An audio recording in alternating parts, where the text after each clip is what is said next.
Bonjour à tous, je suis ravie de vous retrouver dans le JT des Voironnais, le rendez-vous du mercredi à 17h30 et 19h45 ou en replay sur télégrenoble.net.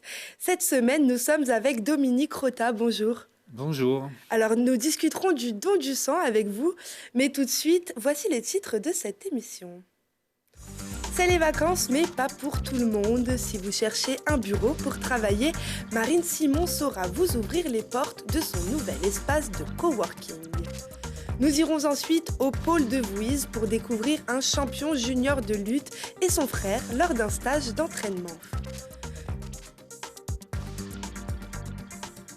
Du théâtre pendant les vacances, c'est ce que propose The Performing Arts School pour les jeunes de 7 à 15 ans.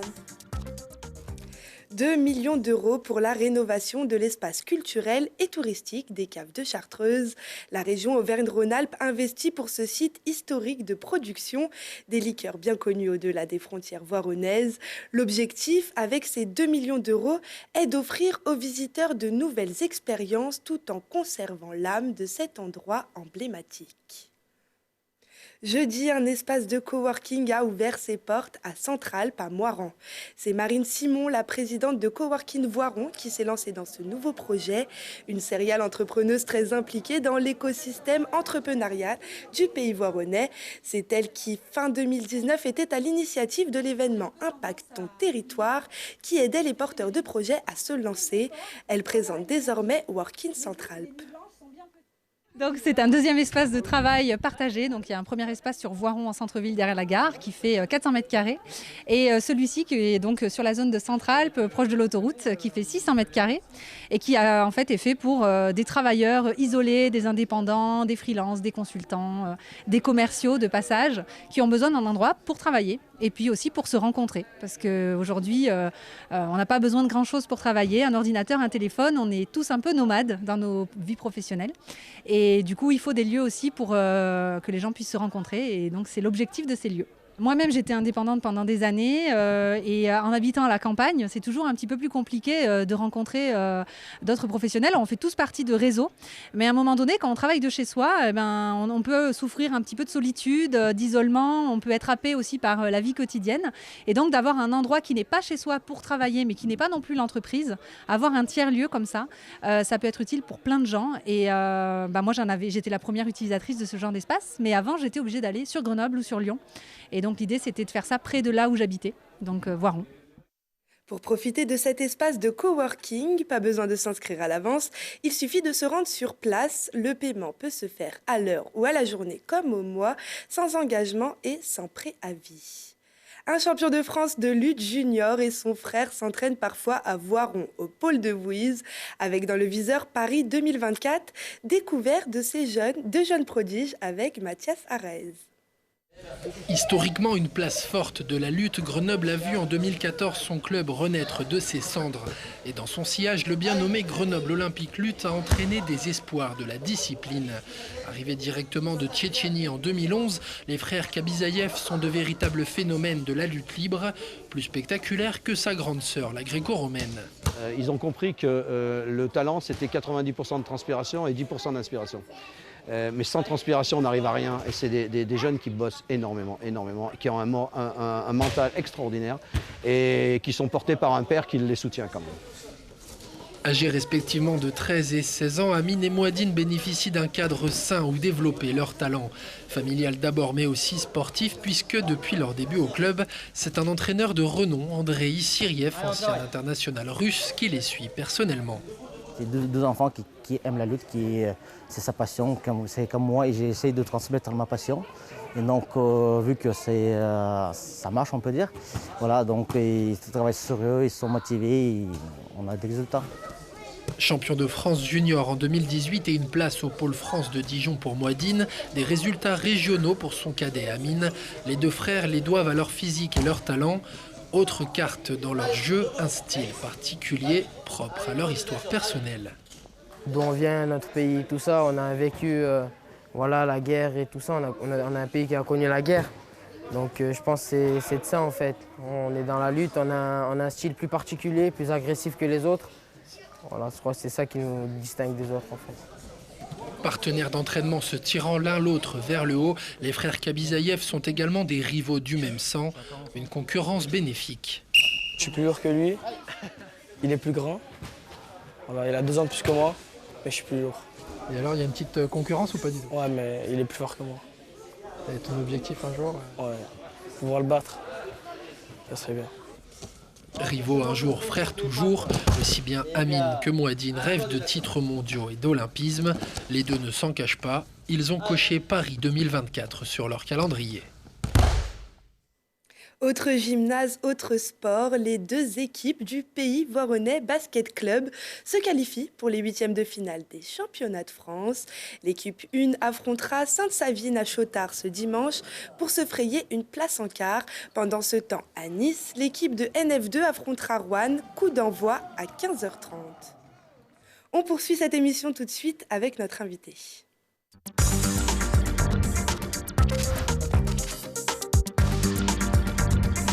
Dominique Rota, vous êtes le président de l'association des donneurs de sang du Pays Voironnais, de l'agglomération voironnaise.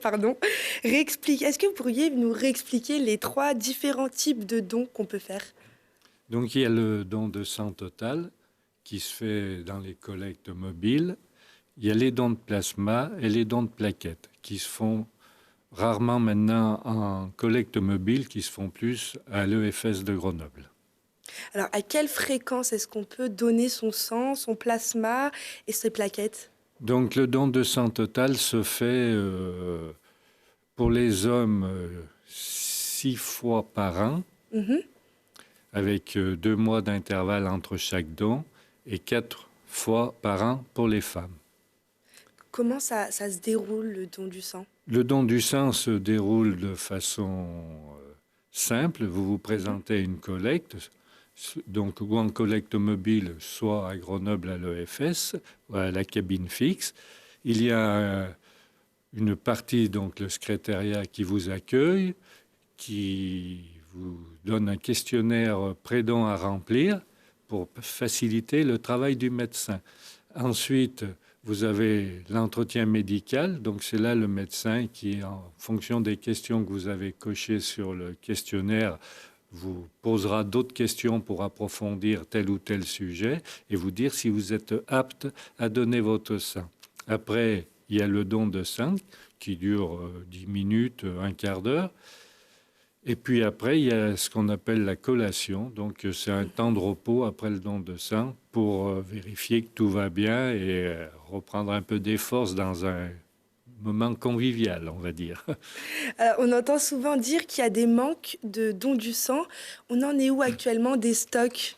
Alors, les stocks, ce serait plus un médecin de l'EFS à répondre, mais ayant eu début février une réunion avec les responsables de l'EFS, on était à 12 jours de stock, donc c'est pas mal pour le moment. Qui peut donner son sang?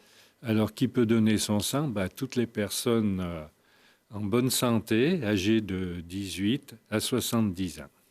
Alors, si on voyage, quelles sont les conditions pour pouvoir donner son sang? Alors, quand on revient de voyage, c'est le médecin qui décide et il y a des pays qui sont considérés un peu à risque, surtout pour les risques de paludisme ou de moustiques qui peuvent propager des maladies.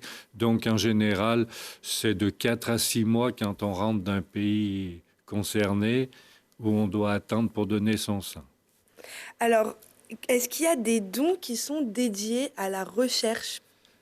Alors, la majeure partie des dons sont des dons qu'on appelle thérapeutiques, donc qui sont utilisés tout de suite pour soigner les malades. Et il y a les dons non thérapeutiques donc en moindre quantité, qui servent à la recherche, au test de nouveaux réactifs. Et donc, ça dépend des périodes.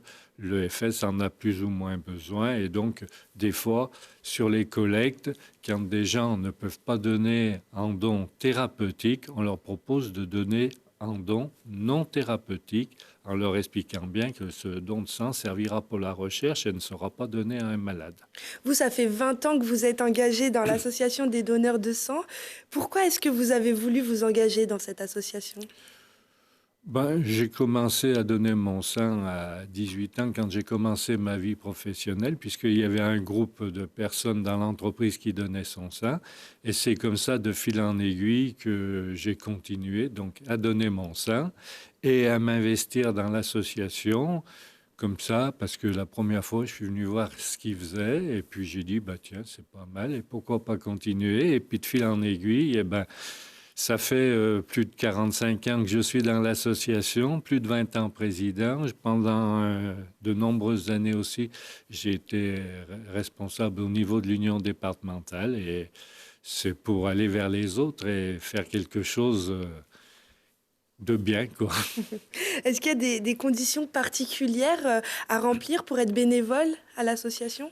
Pour être bénévole à l'association, il n'y a pas de chose particulière, il suffit d'avoir envie de donner un peu de son temps. On a besoin de gens pour faire de la propagande, on a besoin de gens pour assurer les permanences aux collectes. Donc, on prend tout le monde, des jeunes, des moins jeunes, et après, chacun trouve sa place s'il a envie de faire quelque chose dans une association en général. Merci beaucoup Dominique Rota.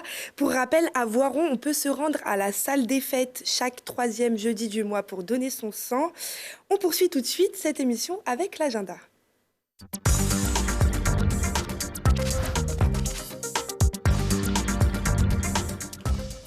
La théorie des espaces courbes s'exporte hors les murs.